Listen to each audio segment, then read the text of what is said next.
مبارک اسراء یا قصیدہ معراجیہ کا مطلع ہمارا عنوان سخن ہے۔ دیوان وحی الہی میں جو نعتیہ قصیدے ہیں، یہ قصیدے بڑی توجہ چاہتے ہیں۔ رب اکبر نے اپنے بندے کو معراج پر لے جانے کا تذکرہ کیا ہے، اور معمولی انداز سے نہیں کیا ہے بلکہ خود ناز فرمایا ہے۔ معراج کا مضمون، معراج کا موضوع بہت اہم ہے۔ اسی اہمیت کو ظاہر کرنے کے لیے کل میں نے گزارش کی تھی کہ قرآن مجید کا کوئی بھی مضمون، کوئی بھی موضوع، کوئی بھی لفظ کبھی بھی غیر اہم نہیں ہوگا۔ چنانچہ معراج کے موضوع کے بارے میں بھی یہ سوچنا کہ حضور کی ایک فضیلت ہے، اب 21ویں صدی میں اس فضیلت پر کیا گفتگو کی جائے، یہ رکاکت فکر ہے۔ رکاکت بھی کچھ چھوٹا لفظ معلوم ہوتا ہے، مگر جو لطیف طبیعتیں ہیں، جو لطافت سخن سے مانوس ہیں، جو لطافت فکر و خیال کی پروردہ ہیں، ان کے لیے تو یہ الفاظ بھی بہت ہوتے ہیں۔ آپ کو معلوم ہے کہ تفصیل کتابوں میں کیا کچھ لکھی گئی ہے معراج کے بارے میں؟ کچھ لوگ ایک معراج سے کے تذکرے سے الجھ جاتے ہیں۔ مشہور و معروف عارف صدر الدین قونوی وہ لکھتے ہیں کہ 34 مرتبہ حضور معراج پر تشریف لائے، اور حافظ اصفہانی نے، محدث اصفہانی نے اسے ان روایتوں کو نقل کیا ہے۔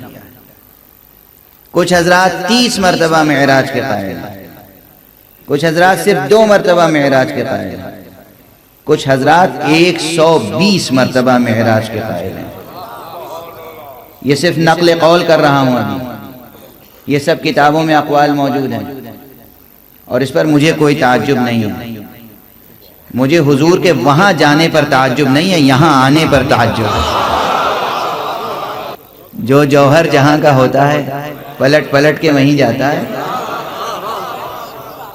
یہ نور ملکوتی، یہ نور لاہوتی، یہ ناموس لاہوتی، یہ نور الہی، ہمیں تو اس کے خاکسارانہ ظہور پر حیرت ہے۔ ہم کیا خاکساری برتیں گے؟ بہت پہلے میں نے یہ جملہ کہا تھا، ہم کیا خاکساری برتیں گے؟ جو خود خاک ہو وہ کیا خاکساری برتے گا؟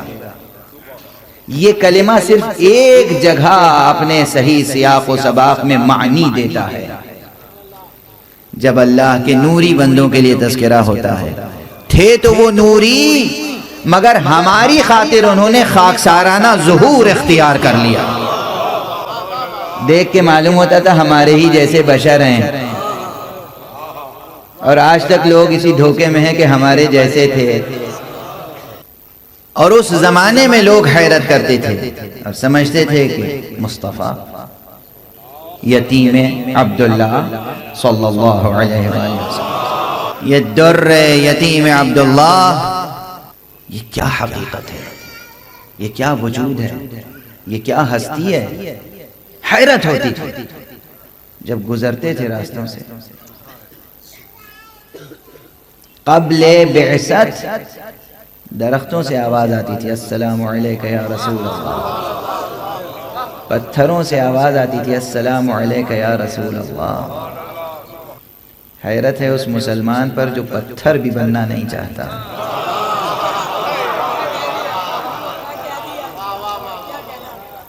بہرحال تو معراج کے سلسلے میں بھی یہ بار بار مسائل سامنے آئیں گے کہ بہت سی چیزیں تشبیہ و استعارے کی زبان میں بیان کی گئی ہیں، اور لوگ اس حقیقت کو، اس کے لیکزیکل اور لٹرل میننگ تلاش کرنا شروع کر دیتے ہیں۔ لیکن ایک چیز حقیقت ہے، اور وہ یہ ہے کہ معراج صرف روحانی نہیں تھی، ایک پورا مکتب فکر ہے جو سرکار کی معراج کو کہتا ہے روحانی معراج تھی۔ میں یہاں پر ضرورتاً اپنا ایک بہت بار کا دہرایا ہوا پرانا جملہ دہرا رہا ہوں کہ عجب مغالطہ ہے لوگوں کو۔ روح اور بدن کی جدائی کا نام موت ہے، معراج نہیں۔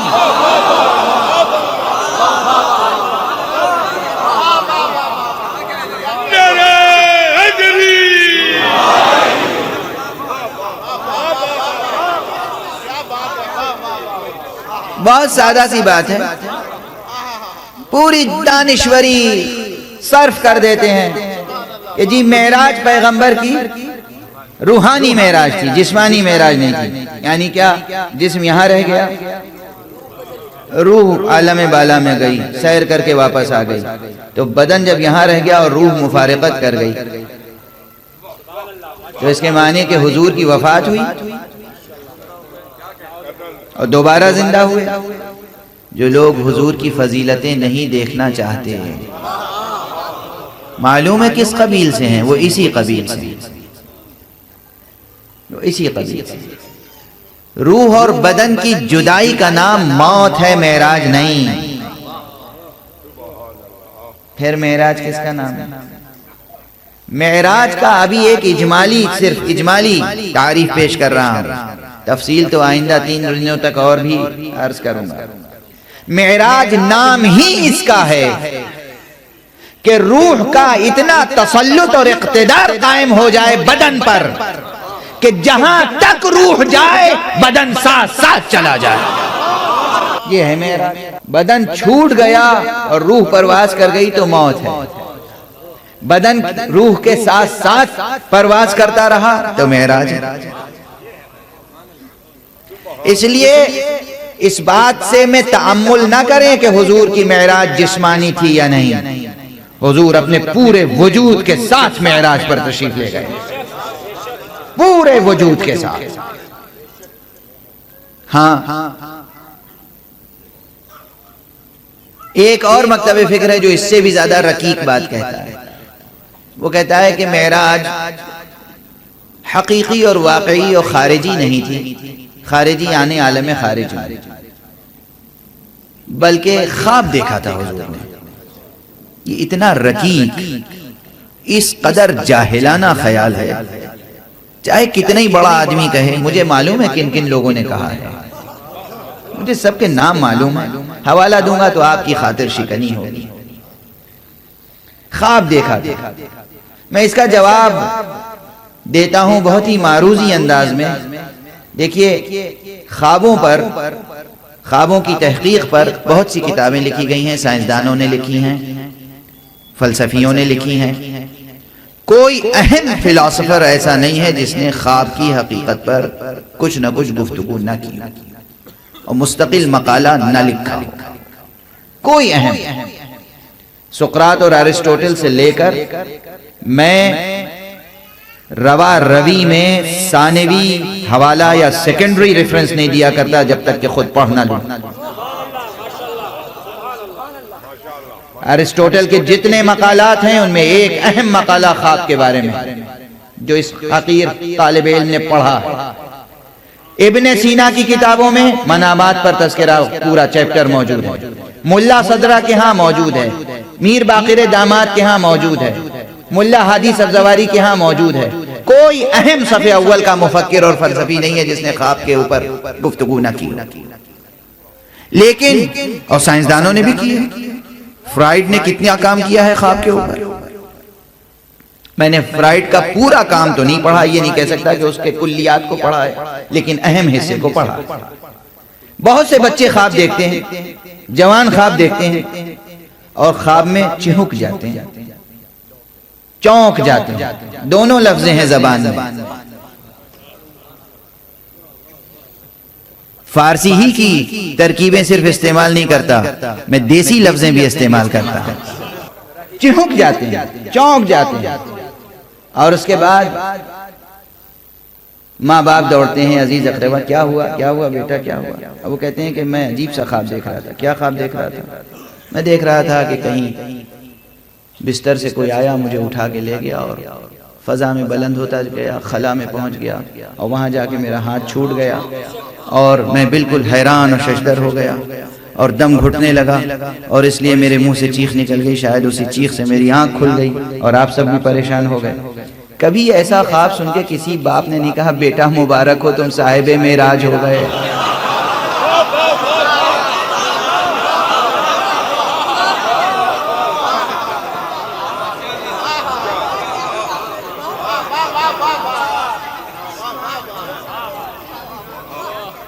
غور فرما رہے ہیں؟ کبھی کسی ماں نے، کسی باپ نے، کبھی کسی کو مغالطہ نہیں ہوا کہ میرا بیٹا صاحب معراج ہو گیا۔ معراج خواب نہیں ہے۔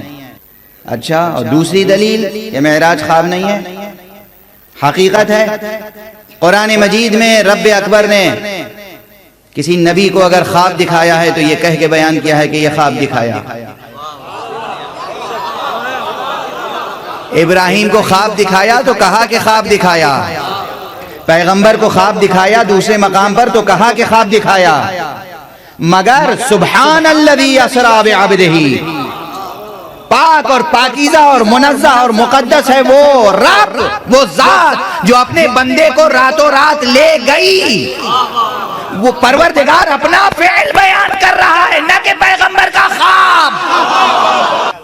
خواب ہوتا تو خواب کہہ کے بیان کرتا پروردگار، حقیقت تھی، حقیقت کے پیرائے میں بیان کیا، اور یہ نہیں کہا کہ دیکھو میرا بندہ کیسا ہے، دیکھو میرا رسول کیسا ہے، دیکھو میرا نبی کیسا ہے کہ جو معراج کی بلندیوں پر گیا، کہا دیکھو مجھے، دیکھو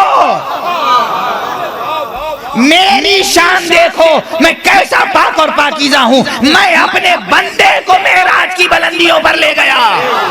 معراج کا منکر فضیلت مصطفیٰ کا منکر نہیں، ایک فعل خدا کا منکر ہے۔ اور اسی لیے حضرت امام صادق علیہ السلام نے ارشاد فرمایا ہے کہ عمدن جان بوجھ کر معراج کا انکار کرنے والا کافر ہے۔ کفر کے مراتب ہیں۔ کیوں کافر ہے؟ خدا کو جھٹلا رہا ہے۔ کسی بھی واقعے پہ ریسرچ کا طریقہ کیا ہے؟ ایکیڈمک طریقہ کیا ہے؟ ایکیڈمک میتھڈ کیا ہے ریسرچ کا؟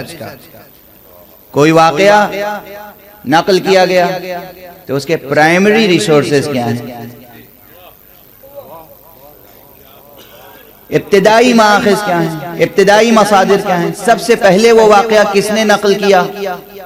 وہاں سوچیں گے راوی اول کون ہے؟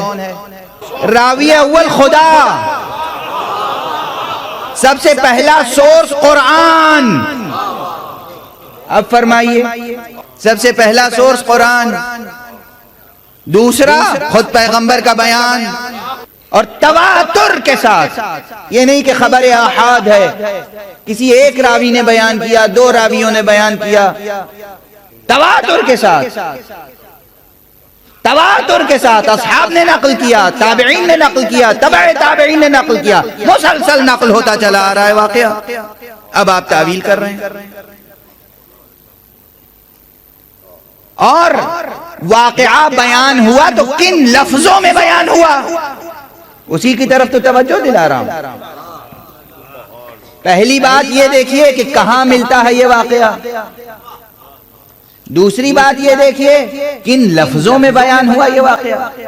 کہیں بعد والوں نے مبالغہ تو نہیں کیا؟ میں کہتا ہوں بعد والوں نے مبالغہ نہیں، معراج کو جس جاہ و جلال و جمال کے ساتھ رب اکبر نے بیان کیا تھا، اس حد تک تو کسی کا بھی قلم اور کسی کا بھی بیان رسا نہ ہو سکا، کمتر ہی درجے پہ بیان کر پائے، اس لیے کہ وہ کس انداز سے بیان کر رہا ہے، خدا کی قسم۔ اچھا یہاں ایک نقطہ اور دیکھ لیجئے، پوری آیت پہ غور فرمائیے پہلے، اور صرف یہی ایک آیت نہیں ہے معراج سے متعلق، متعدد۔ متعدد کے معنی کیا ہیں؟ دو نہیں، تین نہیں، تین سے زیادہ، تین سے زیادہ اور تین مقامات سے زیادہ قرآن مجید میں آیتیں ہیں جو معراج سے متعلق ہیں، معراج سے متعلق ہیں، جس میں ایک اہم ترین یہ ہے سورہ اسراء کی پہلی آیت، سبحان الذی۔ یہ سبحانہ کسے کہہ رہے ہیں؟ اللہ کو. الذی کون ہے؟ اللہ. سبحان الذی اسرا، اسرا فعل ہے، اسرا کا فاعل کون ہے؟ اللہ. پاک ہے، پاکیزہ ہے، منزہ ہے وہ ذات جو راتوں رات لے گئی اپنے بندے کو. کہاں لے گئی؟ اسرا بعبدہ لیلان. ابھی بحث ہوگی. آپ حضرات کے ذوق پر میں ناز کرتا ہوں کہ آپ حضرات کبھی کبھی مجھ سے آگے آگے چلتے ہیں، مگر اس میں کبھی کبھی نقصان ہو جاتا ہے. اس لیے کہ کوئی تازہ بات میں کہنا چاہتا ہوں، آپ پرانی بات دہراتے رہتے ہیں. اسرا کے معنی ہیں، اسرا یہ جو فعل ہے عربی میں، عربی ڈکشنری اٹھا کے دیکھیں، اسرا کے معنی ہی ہے رات میں سیر و سفر کرنا، ورنہ لفظ سفر بھی عربی لفظ ہے. اسرا کے معنی ہی ہیں رات میں سفر کرنا. تو جب اس میں رات میں سفر کرنے کا مفہوم موجود ہے تو پھر لیلن دوبارہ کیوں کہا؟ اب واضح ہوئی بات. پاک اور پاکیزہ ہے وہ ذات جو راتوں رات اپنے بندے کو لے گئی، اور ابھی رات باقی ہی تھی کہ واپس بھی لے آئی. یعنی پوری رات سفر نہیں ہوا، رات کے ایک تھوڑے سے حصے میں ہوا. لیلن اس لیے کہا گیا کہ یہ سمجھ لو کہ پوری رات نہیں. اسرا کے معنی تو ہے پوری رات سفر کرتے رہے، نہیں، راتوں رات سفر ہو گیا، رات کے ایک چھوٹے حصے میں سفر مکمل ہو گیا. ایک چھوٹے سے حصے میں. کتنا چھوٹا حصہ؟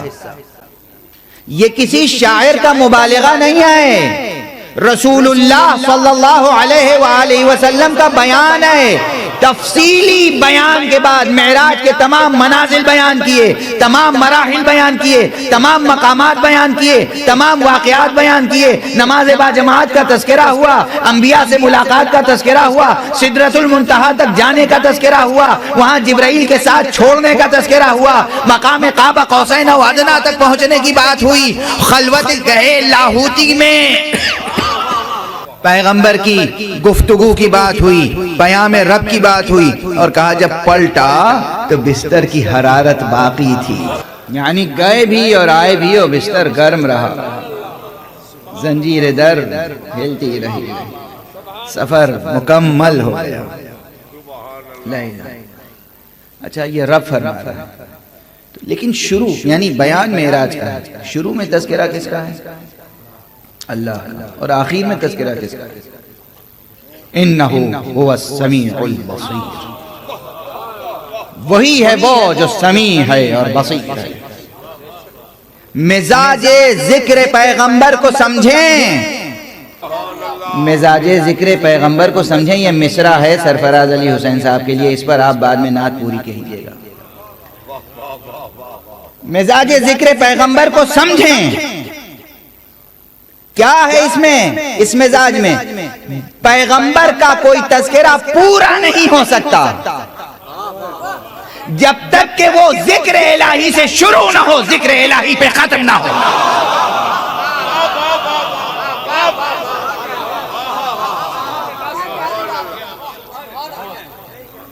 وہ ذکر پیغمبر نہیں ہے جو ذکر خدا سے شروع نہ ہو. وہ ذکر پیغمبر نہیں ہے کہ جو اختتام میں ذکر خدا پر ختم نہ ہو. اور یہ ادب خدا نے سکھایا کہ دیکھو میرا تذکرہ کرو، اول و آخر تو درمیان میں میرے حبیب کا بھی تذکرہ کرو. خدا کے ذکر کے ساتھ مصطفیٰ کا ذکر شرک نہیں ہے، کفر نہیں ہے، بدعت نہیں ہے. خدا خوش ہوتا ہے اپنے حبیب کے تذکرے سے. یہیں پہ میں وہ تذکرہ کر دوں جو غالباً بلستان زہرا کی مجلسوں میں کیا تھا، بس اشارتاً. دیکھیے میں نے کہا تھا کہ ان اللہ و ملائکتہ یصلون علی النبی صلی اللہ علیہ وسلم. اس میں جو یصلون ہے اس کے معنی ہیں مداحی فرماتا ہے، ثنا فرماتا ہے، نعت فرماتا ہے. کوئی پوچھے کہاں کہاں نعت ہے، ایک دو نعتیں یہ سبحان الذی اسریٰ بعبدہ نعت نہیں ہے، انک لعلی خلق عظیم نعت نہیں ہے، وما ارسلناک الا رحمتا للعالمین نعت نہیں ہے، یاسین والقرآن الحکیم نعت نہیں ہے، طٰہٰ ما انزلنا علیک القرآن یہ نعت نہیں ہے، انا اعطیناک الکوثر یہ نعت نہیں ہے، والضحیٰ واللیل اذا سجا یہ پورا سورہ نعت نہیں ہے، الم نشرح لک صدرک یہ نعت نہیں ہے۔ کتنی نعتیں ہیں دیوان وحی الہی میں،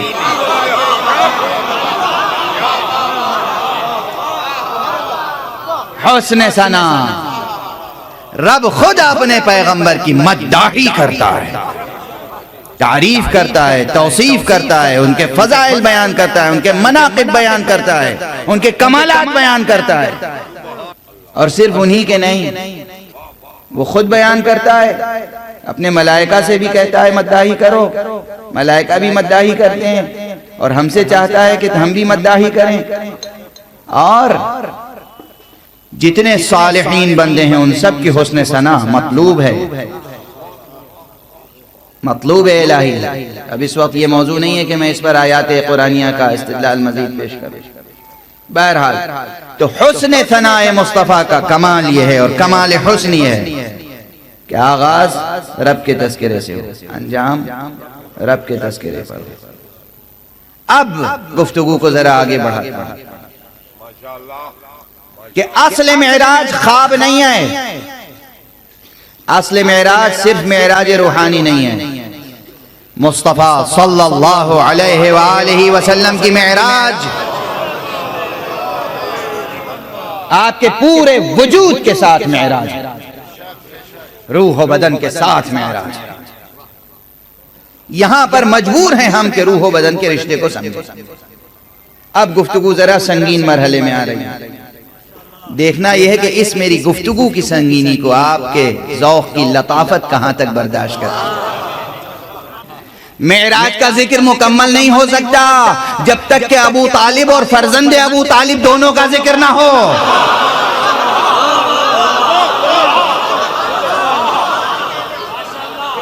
میں عقیدت میں نہیں کہہ رہا ہوں، تاریخ پڑھیں، معراج کہاں سے ہوئی، کتنی بار ہوئی، کب کب ہوئی،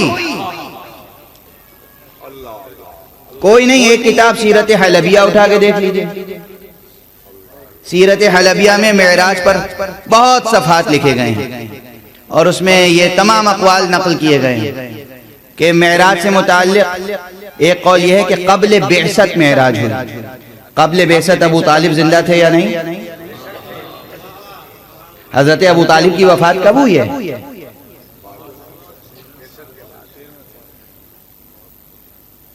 کتنے دنوں تک ابو طالب کے سائے میں نبوت نے تبلیغ کی ہے؟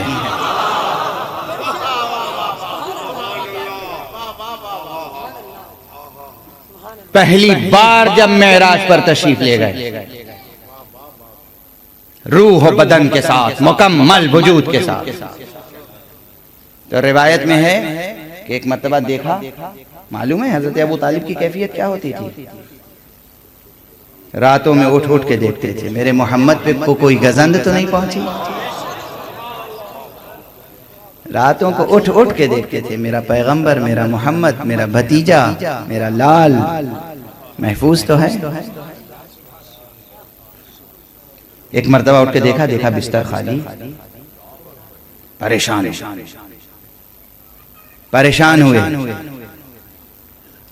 اور کچھ دیر تک پریشان، پھر فوراً تمام بنو ہاشم کو جگایا، اٹھو محمد نہیں نظر آ رہا، اٹھو محمد نہیں نظر آ رہا۔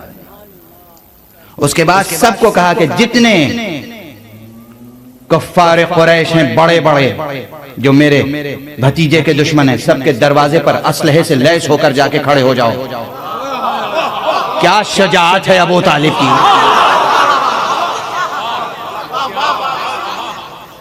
تاریخ ابن واضح یعقوبی اٹھا کے دیکھیں، تاریخ کا واقعہ ہے کہ سب کے دروازوں پر جا کے کھڑے ہو جاؤ، اور میں ڈھونڈتا ہوں اگر میرا بھتیجا نہ ملا تو ایک بھی زندہ نہ بچے۔ کس طرح ابو طالب نے حفاظت کی ہے، کس طرح حفاظت کی ہے۔ اور اس کے بعد جناب عباس سے کہا جاؤ تلاش کرو۔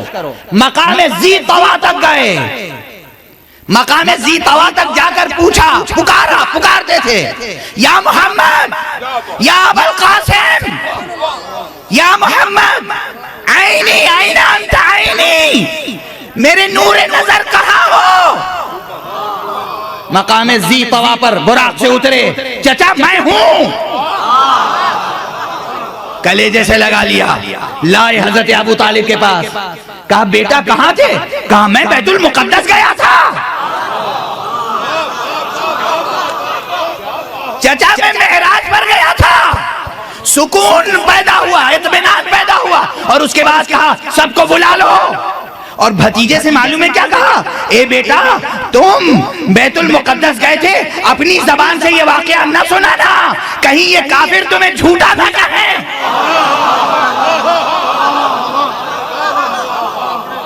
تم نہ سنانا، میں سناؤں گا انہیں کہ آج رات میرا بیٹا معراج پر گیا تھا۔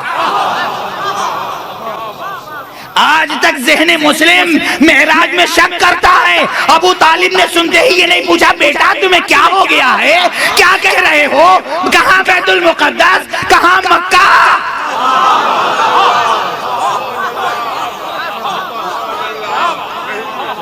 نہیں، ابو طالب صرف ذات پیغمبر کا محافظ نہیں ہے، صداقت پیغمبر کا محافظ۔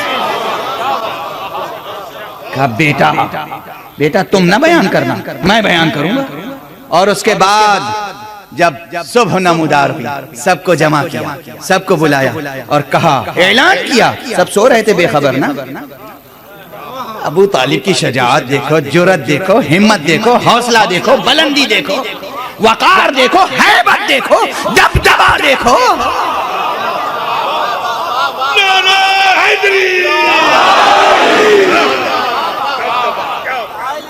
بڑے بڑے سورماؤں کو سب جب جمع ہو گئے، کہا تمہیں معلوم ہے آج رات کیا ہوا؟ آج میرا بیٹا میری نگاہوں سے اوجھل ہو گیا تھا۔ دیکھیے کہنے کے طریقے ہوتے ہیں، سلیقے ہوتے ہیں، پیغام دینے کا طریقہ ہوتا ہے۔ یعنی فرما رہے تھے، بار بار ہوتا تھا نا یہ مطالبہ کہ محمد کو ہمارے حوالے کر دیجئے، ہمارے کسی بھی حسین سے حسین تر، قوی سے قوی تر، لائق سے لائق تر جوان کو کہیے ہم آپ کے سپرد کر دیں گے، محمد کو ہمارے سپرد کر دیجئے۔ اور ابو طالب کہتے تھے تم کیا کرو گے؟ کہا ہم قتل کریں گے۔ کہا ہم تمہارے بیٹے کو لے کے پالیں اور تم ہمارے بیٹے کو لے کے قتل کرو؟ یہ کون سا انصاف ہے؟ یہ کون سا انصاف ہے؟ اب انتہا تک بات پہنچی اور ابو طالب سمجھانا چاہتے ہیں کہ دیکھو میری جرأت کتنی ہے، میری شجاعت کتنی ہے، میری شہامت کتنی ہے، میرا حوصلہ نصرت پیغمبر کے لیے کیا ہے۔ کہ آج رات میرا بیٹا آنکھوں سے تھوڑی دیر کے لیے اوجھل ہو گیا، تمہیں خبر ہے کیا ہوا؟ میں نے اپنے جوانوں کو تمہارے دروازے پہ کھڑا کر دیا تھا، اگر میرا بیٹا نہ ملتا تو آج تم زندہ سلامت اٹھتے نہیں۔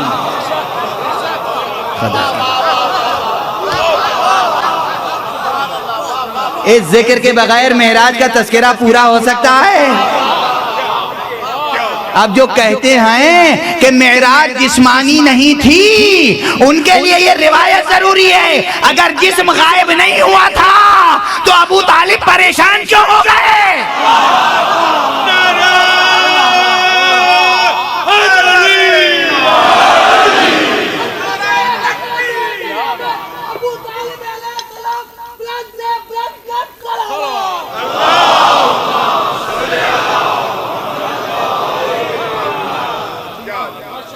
اس کے بعد کہا پھر میرا بیٹا مل گیا، اور معلوم ہے کہاں گیا تھا؟ معراج پر گیا تھا، اس کے رب نے اسے بلایا تھا، بیت المقدس تک گیا، معراج تک گیا اور واپس آیا، اور سب سن رہے ہیں، کسی میں ہمت نہیں ہے جو ابو طالب کو جھوٹا کہے۔